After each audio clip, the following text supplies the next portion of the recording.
Hello everyone. In today's tutorial, we will show you how to join a team in Docusign. Whether we have received an invitation or need to collaborate within an organization, these steps will help us get connected quickly and easily. Let's get started. On the Docusign dashboard, go to the profile logo in the upper right corner. Click on it, then select Preferences. At the top, we can see the teams we are invited to. Just click the team we want to join.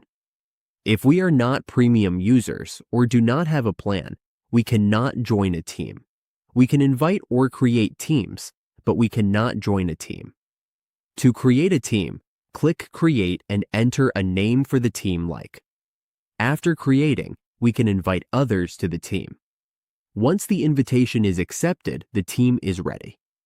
To view the team, go to Contacts. Here, we can see the team. Or we can go to the Admin section by clicking Admin. Let's wait for it to launch. At the bottom, we will find our groups. Here, we will see our groups. This is how we join a team on Docusign.